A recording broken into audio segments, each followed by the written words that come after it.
Remind everyone, we've got a large crowd here tonight, and the decorum of this board needs to be observed.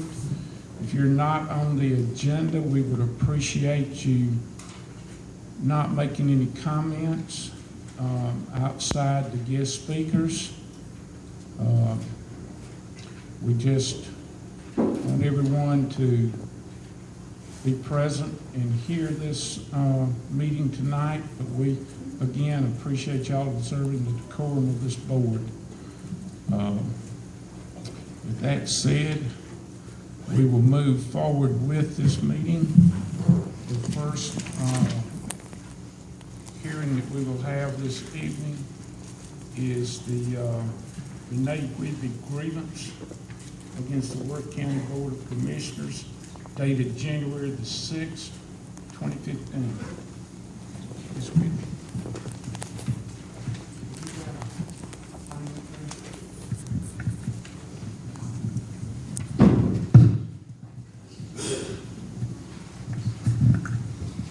Thank you, Mr. Chairman.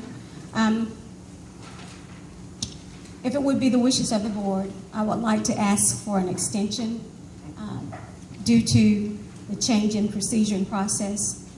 I am not properly prepared to give the points of my grievance tonight. When would you like this extension extended to? If not until the next meeting at the point of a call meeting, it is my understanding that you will have a call meeting sometime soon.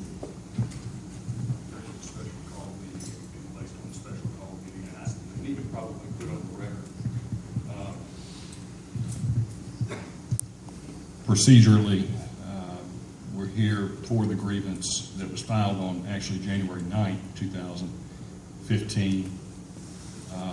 By agreement, it was continued several weeks ago by agreement of the commission and also of Ms. Whitby. It was rescheduled for February 3rd. Ms. Whitby was unable to attend due to medical reasons. So at her request, the commission can certainly entertain that request to continue this to a meeting in the future, either next regular meeting or if there is a special called meeting at that time, if it's the commission's wishes.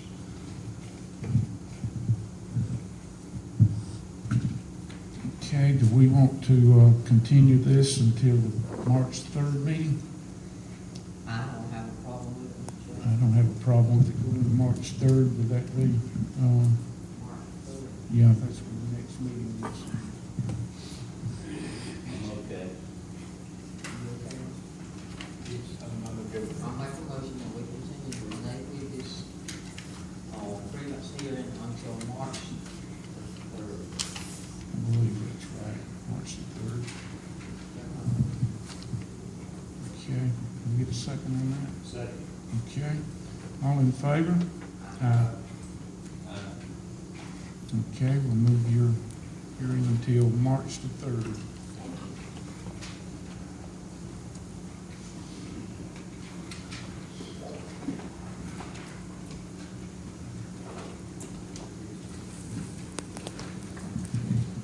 Okay. Our next order of business is disciplinary hearing for John Grady. Mr. Chairman, I need to make a motion to modify the employment status of Chief Grady. Procedurally, I want to outline the employment status of Battalion Chief Grady from January the 15th until tonight. After Battalion Chief Grady was injured, he was not able to perform light duty.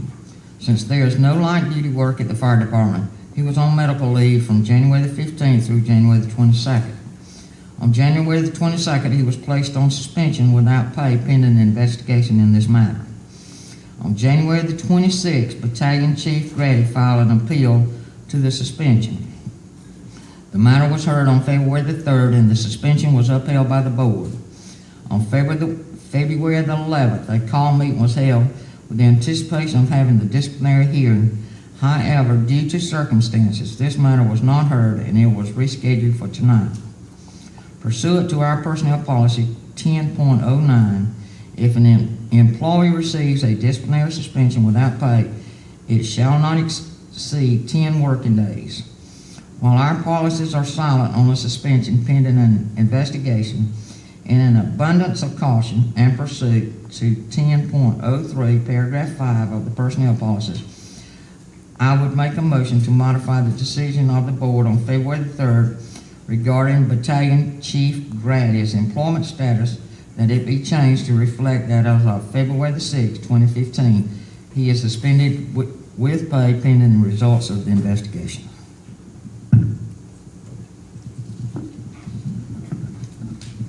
Okay, need a second to this motion? Second. Okay, all in favor? Aye. Aye.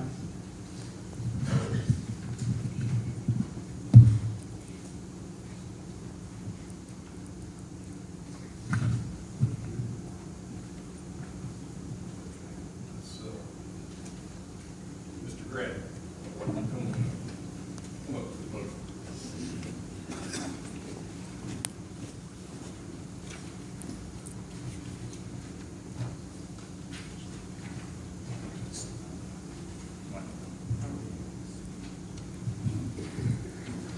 Mr. Grady, you have been served with a notice of the hearing for today, is that correct? You received that on Saturday. In fact, I was the one who served you at my office, is that right? Yes.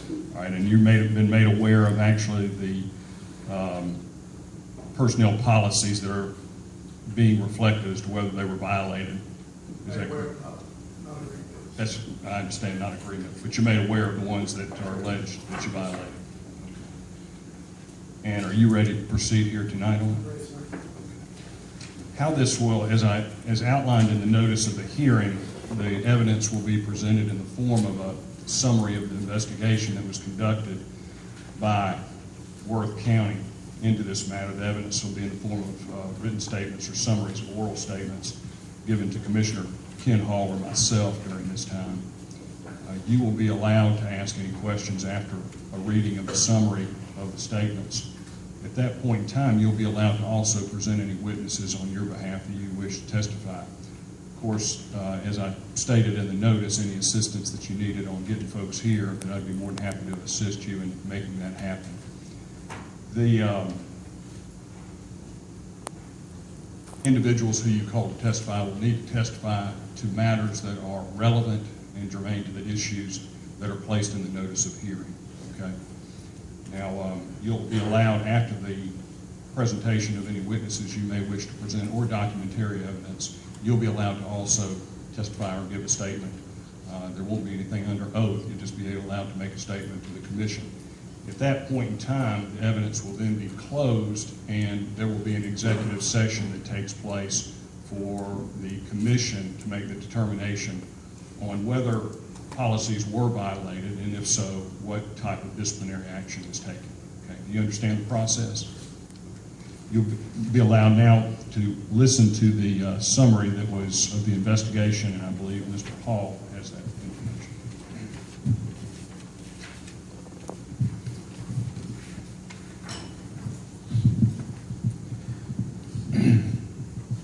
I'm Commissioner Ken Hall. I'm the Commissioner over the Fire Department, and this following is the scope of our investigation. The investigation was initiated after an incident in which John Grady, Battalion Chief for Worth County Fire Department, was injured while transporting a patient from Phoebe Worth Hospital to Phoebe Putney Memorial Hospital. The investigation included written statements from employees and oral statements from witnesses and employees. The following persons provided statements during the investigation: Tyler Bennett, Worth County Fire Department; Tom Whittington, Worth County Fire Department; Brian Altman, Worth County Fire Department; Casey Chapman, Worth County Fire Department; Jennifer Bennett, Worth County Fire Department; Jerry McDonald, Worth County Fire Department; Robert Chambliss, Worth County Fire Department; Ray Salter, Worth County Fire Department; Jack Thompson, Worth County Fire Department; Matt Perry, Worth County Fire Department; Marcy Erare, E911, Worth County; Lynn Ford, former employee with Worth County Fire Department. Josh Gordon, Phoebe Worth, Kevin Lassiter, Phoebe Worth, Kim Gilman, Phoebe Worth, John Grady, Worth County Fire Department. On or about January the 15th, 2015, at approximately 11 o'clock a.m., Josh Gordon, who was the captain on shift for EMS at Phoebe Worth, used his cell phone and called the Worth County Fire Department. Battalion Chief John Grady, who was on duty, answered the landline call. Captain Gordon stated to Battalion Chief Grady that the EMS needed assistance to drive the ambulance from Phoebe Worth to Phoebe Putney Memorial Hospital because of a difficult patient. According to the personnel at Phoebe, the patient was in respiratory distress and was an emergency situation, and it was necessary to transport the patient because Phoebe Worth did not have the necessary equipment to handle the patient. According to Captain Gordon, there are 2 ambulances stationed at EMS headquarters. The 3rd ambulance is stationed in Warwick. In the event both ambulances from EMS headquarters are dispatched, the 3rd ambulance will pull down. Pull down means that the ambulance and its crew will drive towards Sylvester and station itself in the Doles area so that the ambulance is more centrally located in the county and will reduce its response time if a call were to come in while other 2 ambulances on other calls. According to Captain Gordon, he asked Battalion Chief Grady, "Can you spare a driver?" Battalion Chief Grady stated, "Sure." Battalion Chief Grady informed Lieutenant Jerry McDonald that he was going to the hospital because they need help. Battalion Chief Grady drove the SUV designated for the battalion chief, known as D1, and drove to Worth Hospital, Phoebe Worth Hospital. When he arrived, Captain Gordon and his partner, Jennifer Bennett, who works at the Worth County Fire Department, and Phoebe Worth as an EMT, were loading the patient into the ambulance. Battalion Chief Grady got into the driver's seat of the ambulance and drove it to Phoebe Putney Memorial Hospital in Dougherty County. Upon arrival at the hospital, Battalion Chief Grady backed the ambulance into the first bay at the docking area. He exited the ambulance and went back to the back of the vehicle. As Captain Gordon pulled the stretcher out of the ambulance, the wheels on the stretcher were deployed down. Battalion Chief Grady was holding the stretcher as it was coming out of the ambulance. However, because of the grade, the wheels of the stretcher were not touching the ground when the stretcher unlatched. This caused a sudden drop of the stretcher and the patient toward the ground until the wheels struck the ground. When this drop occurred, Battalion Chief Grady injured his arm. His arm began swelling and he went into the hospital and medical personnel treated his injury. Commissioner Hall, who is the commissioner assigned to the fire department, was first made aware that Battalion Chief Grady left the county when he was notified by Lieutenant Jerry McDonald later that same day. Commissioner Hall did not speak with Battalion Chief Grady until Saturday, January the 17th, when Commissioner Hall called Battalion Chief Grady. Due to the injury, Battalion Chief Grady was unable to perform his function as battalion chief and was on medical leave. On January 22nd, Commissioner Hall informed Battalion Chief Grady that he was suspended without pay pending an investigation into the matter. Chief Grady appealed that decision and the commission heard the appeal on February the 3rd. The commission upheld that suspension without pay pending the investigation on that same day. From all the statements in the investigation, several facts are clear. Battalion Chief Grady was on shift and working for the Worth County Fire Department on January 15th, 2015. When Chief Grady received the call from Phoebe Worth EMS, Lieutenant McDonald, firefighter Jack Thompson, and firefighter Matt Perry were on shift. Lieutenant McDonald was doing paperwork for ISO. The two firefighters were in the main room watching television. Both of these firefighters were part-time employees and were available to perform duties requested of them. Although both firefighters were recent hires to Worth County, one of the firefighters was recently certified and one has been a firefighter for approximately 9 years. There is a discrepancy in the recollection of the witnesses regarding other off-duty firefighters who were present at the station at the time when Battalion Chief Grady left the station. The firefighters and the lieutenant did not recall if anyone else was present when Battalion Chief Grady left the station. They did not recall one off-duty firefighter dropping by the station. However, there was after Battalion Chief Grady called Lieutenant McDonald to advise that he had been injured. On January the 15th, even though the Phoebe Worth EMS called the fire department for assistance, there was an ambulance available in Sylvester and Warwick. The 2nd Sylvester ambulance crew was getting breakfast in Sylvester at the time of the call. Captain Gordon stated that he made the decision to call Worth County Fire Department to maximize his limited resources. In other words, instead of using one of the crew members of the other ambulance, thus leaving that ambulance without a full crew, he would get assistance from the Worth County Fire Department. Neither Battalion Chief Grady nor the fire department received a call through 911 or dispatch requesting assistance from Phoebe Worth EMS. After Captain Gordon from Phoebe Worth EMS spoke with Battalion Chief Grady, Battalion Chief Grady entered D1. Battalion Chief Grady did not advise dispatch of the situation or his whereabouts. Although Captain Gordon advised dispatch the ambulance was en route to Phoebe Putney Memorial Hospital, no information was delivered to 911 that Battalion Chief Grady was driving the ambulance. There was no call number given by 911, and 911 was not aware D1 or Battalion Chief Grady responded to Phoebe, and then Battalion Chief Grady drove the ambulance to Phoebe Memorial Hospital. Battalion Chief Grady did not communicate with any of the commissioners prior to leaving the department or prior to leaving the county on January 15th. According to Lieutenant McDonald, after leaving the station, Battalion Chief Grady did not have contact with the firefighters or Lieutenant McDonald for over an hour.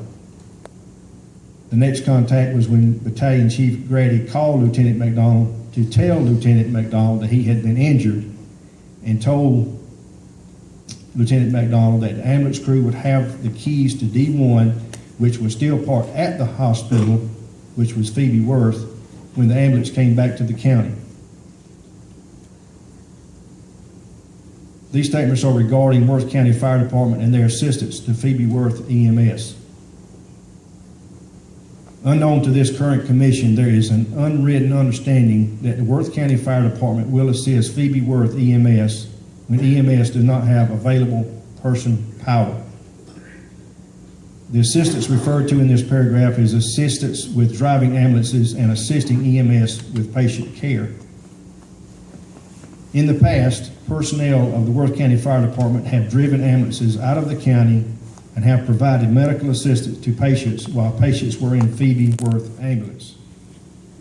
This assistance was necessitated when the Phoebe Worth EMS did not have personnel available to assist in major events such as multi-car accidents and multiple injuries. When Phoebe Worth EMS requests assistance on a medical call, Worth County Fire Department employees assume that there is not another available ambulance to assist. While the Worth County Fire Department does provide assistance to Phoebe Worth EMS, according to Battalion Chief Salter, Battalion Chief Whittington, and the former chief of the fire department, if the assistance requested is to drive an ambulance out of the county for EMS, that assistance should not be performed by the on-duty battalion chief or the chief. The battalion chief or chief will instruct either a lieutenant or a firefighter to render that assistance so that they, battalion chief, would remain in Worth County. According to the witnesses, Battalion Chief Salter and Battalion Chief Whittington, in their capacity as battalion chiefs, have never driven ambulances out of the county for EMS. According to Battalion Chief Salter and Battalion Chief Whittington, if they are required to be out of the county for county business, they contact at least one of the commissioners and ensure that the lieutenant or other officer in charge is apprised of the situation.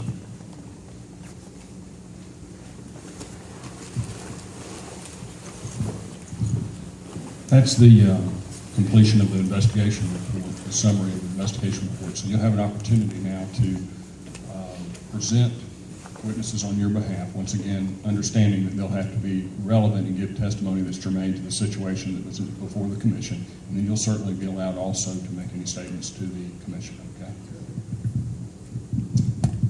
First thing I want to do before I call any witnesses up here or anybody speak on my behalf, I want to make a couple comments about the investigation. Some things that I seen right off after reading it, just standing here, that I seen was wrong or that I disagree with. First, I did not know Josh called on a cell phone. I did not know what cell phone he called on. I did not answer the phone call. My secretary, Lee, answered the phone call. Did not come directly to me. She answered the phone call and told me to tell the phone, and I went to answer the phone. Over the phone, I did not get that he needed a driver. All I got was, can you send me some help? I said, be right there. No questions asked, so we'll be right there. I went to Jared, told Jared, see what he was doing. He was busy. I told him, I said, you're busy, don't stop what you're doing. I'll go run, I'll go see what they need. Did not know they needed somebody to drive them to Albany. That was nowhere to be said. All I got was, I need help. I did get in D1 and I did respond in D1. And like I told you in my appeal, the only thing I could see that I'd done wrong was I did not get on the radio and I didn't call in. And that's my fault, because most of our calls, well, all our calls, most of the time, comes through 911. And it's just hindsight, you know, it's instinct to pick up the radio and answer the 911. This case, I didn't have to answer 911 because they was not the one doing the call. This was a little odd, and it was, you know, if I could say I'd done anything out of the ordinary that I could have changed, that would have been it.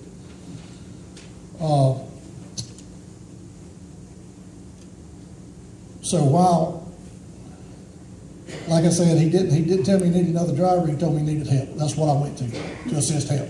I did not go to drive an ambulance in. Commissioner Hall, I was notified by Commissioner Hall. He said I talked to him on the 17th. Matter of, I was talking to Commissioner Hall later that night at 9:45 on the 15th. He called me after the meeting because there was a commission meeting, a regular scheduled meeting on the 15th that night. I was supposed to be at that meeting because I was supposed to answer some payroll questions, and I also had some questions about some other issues that I was taking care of, personal matters. And Commissioner Hall did call me at home at 9:45 and asked me why I was not at the meeting. That's incorrect. I did not talk to you until Saturday. Mr. Hall, you called me that night and you said, well, if you wasn't going to be at the meeting, I figured you'd call me after the meeting that night. That conversation was on Saturday. That was on Friday night after the meeting, Mr. Hall. Okay. But anyway, My wife's right here. She was sitting right there with me. the conversation was on Saturday. Okay, that's a disagreement. I mean, that's fine, that's not here nor there. But on the 22nd, I was suspended in a regular scheduled meeting, and it was backdated to the 16th. My suspension was backdated. It was voted on in a regular scheduled meeting by the commissioners. I was called that night on the 22nd again by Mr. Hall and advised that I was suspended until further investigation. I was caught off guard, didn't have a clue anything was going on. Because I talked to Mr. Hall Thursday night after the meeting, and I talked to Mr. Hall again Saturday morning of the 17th when he advised me not to go to work the next day on Sunday. And he told me not to go to work until this investigation was done. So I didn't go to work Sunday, I didn't go to work Wednesday, they had a meeting Thursday, I was suspended Thursday night, the suspension was backdated to the 16th, just to get the time frame right. Stephen Toller was the extra guy that was at the fire department. He was sitting in the chair closest to Lee's office, and he was sitting at the fire department, and I asked him, is he going to be there when I was on my way out? Lieutenant McDonald was in the office. May not have seen him, may have seen him, I don't know. Stephen Toller was the other guy there. And I'm pretty, I can almost 90% sure there was another, but I cannot recall who it was. I know there was another. Stephen Toller. Because I asked him myself, was he gonna be around? And he said yes.